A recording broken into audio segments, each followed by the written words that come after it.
Saulo, respirando aún amenazas y muerte contra los discípulos del Señor, vino al sumo sacerdote y le pidió cartas para las sinagogas de Damasco, a fin de que si hallase algunos hombres o mujeres de este camino, los trajese presos a Jerusalén.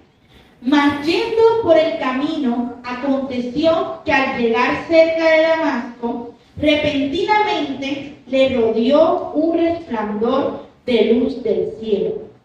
Y cayendo en tierra, oyó una voz que le decía: Saulo, Saulo, ¿por qué me persigues? Él dijo: ¿Quién eres, Señor? Y le dijo: Yo soy Jesús, a quien tú persigues. Dura cosa te es dar coces contra el aguijón. Él, temblando y temeroso, dijo: Señor, ¿qué quieres que yo haga? Y el Señor le dijo: levántate y entra en la ciudad, y se te dirá lo que debes hacer. Y los hombres que iban con Saulo se pararon atónitos, oyendo a la verdad la voz, mas sin ver a nadie.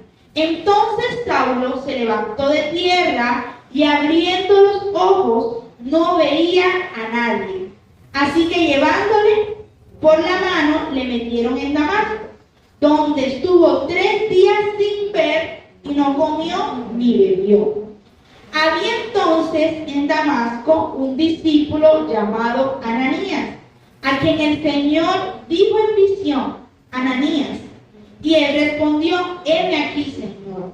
Y el Señor le dijo: levántate y ve a la calle que se llama Derecha, y busca en casa de Judas a uno llamado Saulo de Tarso.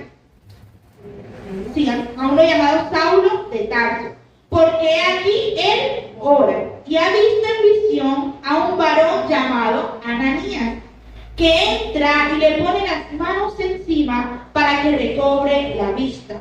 Entonces Ananías respondió: Señor, he oído de muchos acerca de este hombre, cuántos males ha hecho a tus santos en Jerusalén, y aún aquí tiene autoridad de los principales sacerdotes para prender a todos los que invocan tu nombre. El Señor le dijo: ve, porque instrumento escogido me es este, para llevar mi nombre en presencia de los gentiles y de reyes, y de los hijos de Israel, porque yo demostraré cuánto le es necesario padecer por mi nombre. Fue entonces Ananías y entró en la casa, y poniendo sobre él las manos, dijo: hermano Saulo, el Señor Jesús, que te apareció en el camino por donde venías, me ha enviado para que recibas la vista y seas lleno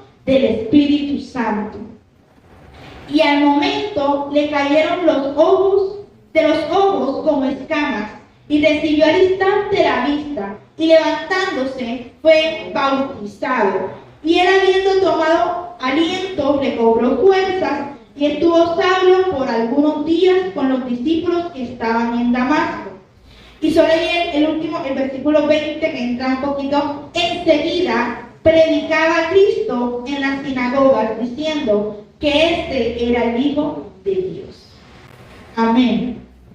Bastante extensito, pero bueno, vamos a intentar desglosarlo. Pero me parece un relato hermoso, ¿cierto?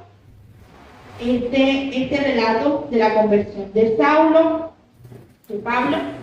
Y bueno, en este punto vamos entonces a adentrarnos a estos primeros versículos, ¿cierto? Nos hablan de una persona, en este caso se está refiriendo a Pablo, también llamado Saulo. Solo son diferentes, son 2 traducciones, pero es el mismo nombre. Y que este hombre, ¿cierto? Bueno, se dice que bueno, tiene como una ascendencia, se puede decir, judía, pero también una nacionalidad, en este caso por tema de herencia y demás, una nacionalidad romana. Entonces, por eso, digamos, está como en esas dos líneas, pero era también un hombre de alguna manera celoso por las enseñanzas. En este caso se puede decir desde una línea un poco más de los fariseos, tan celoso por el hecho de que para él no estaba bien, obviamente en ese momento, lo que estaban haciendo estos seguidores de Jesús. O sea, él estaba en contra de esta línea de Jesús, esa línea de los cristianos, debido a que él era, de alguna manera, estaba en la partida de pronto más de tipo judía.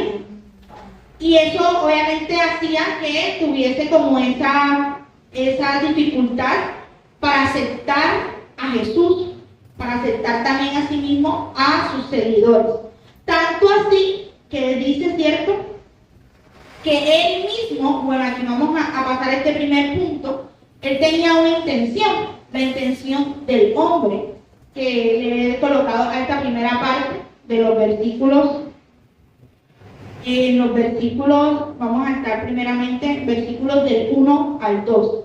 ¿Cierto? Saulo, respirando a una amenaza y muerte contra los discípulos del Señor, vino al sumo sacerdote. Él toma una acción, ¿cierto? Una intención. Él fue hacia el sumo sacerdote y le pidió cartas para las sinagogas de Damasco, a fin de que si hallase algunos hombres o mujeres en este camino, los trajese presos a Jerusalén. Entonces pide de alguna manera una autorización, se puede decir, para atentar en contra de los cristianos, de las personas, de los discípulos, mujeres, ya sean mujeres o hombres, que él supiese que seguían a Jesús, básicamente.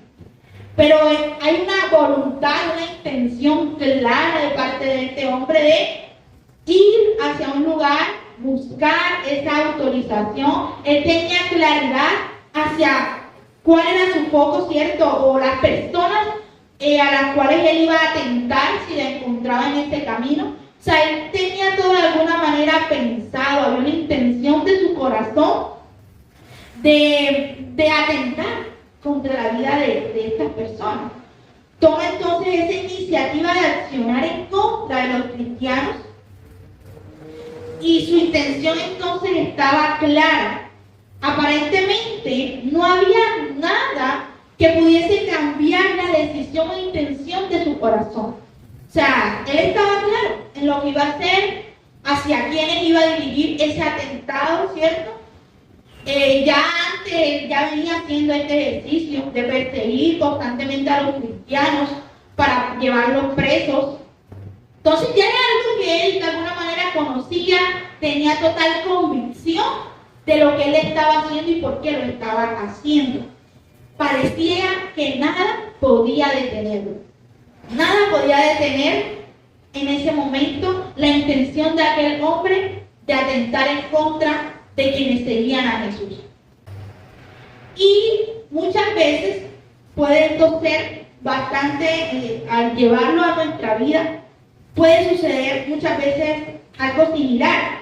Antes de Dios en nuestra vida teníamos quizá muchas intenciones, planes, metas y demás que estaban en constante, estaban de alguna manera en constante ejecución, y un sinfín de cuestiones que muchas de ellas quizá estaban en contra de Dios.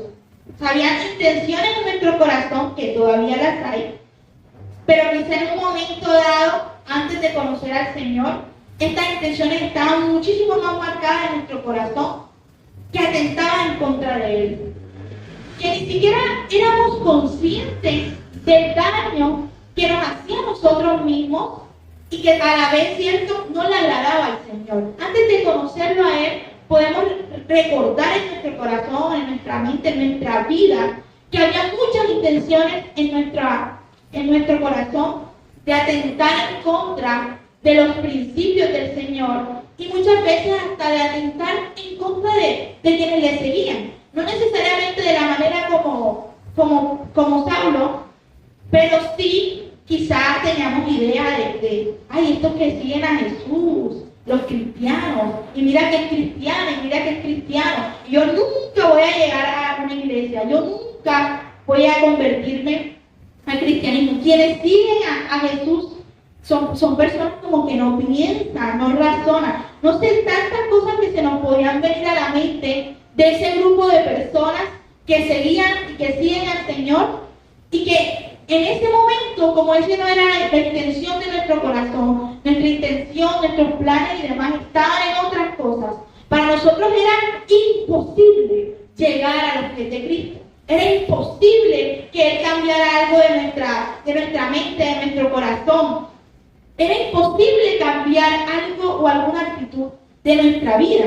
Y yo recuerdo en mi caso, llegó un punto en donde al acercarme al Señor, tenía muchos conflictos con el tema de ser mujer dentro de la iglesia. Y para mí era imposible, literal. O sea, yo recuerdo que para mí era imposible que yo de alguna forma reconociera que Dios también de alguna manera, que Dios en su palabra, también la mujer era valorada. Yo veía todo como, no, esto es imposible, porque venía además de una línea marcada de tipo pues, feminista, y eso me llenó de tantas ideas en donde yo de una rechazaba la Biblia, rechazaba la palabra, y tenía ese conflicto entre, yo siento que debo buscar de Dios, pero a la vez siento que Él está en contra de la mujer. Para mí la intención que yo tenía, o esa creencia que yo tenía, yo dije, no, ya hasta aquí llegué yo, porque esto no lo va a cambiar nadie. O sea, nadie me lo va a poder sacar de la mente. Y sin mentirles, o sea, fue algo tan impresionante, así como vemos y como vamos a estar viendo esta conversión de Saulo. Yo sentí que de un día para otro, obviamente colocándole eso que yo tenía en mi corazón al Señor, yo empecé, o sea, mi pensamiento se fue transformando. En la medida en que yo cada vez conocía más de Dios, mi pensamiento se iba transformando. Y lo que yo pensaba que era imposible, fue posible para Dios. Fue posible para Él. Pero es importante, ¿cierto?, que podamos ser muchas veces conscientes de esas cosas, pero aún más conscientes del poder de Dios para con nuestra vida, y de que aquellas cosas que quizá vemos imposibles pueden ser posibles para Dios. Aquella conversión que hasta vemos en otro, que en el caso de Saulo, sí puede ser posible para Dios. Humanamente va a ser imposible, pero para Dios no hay nada imposible.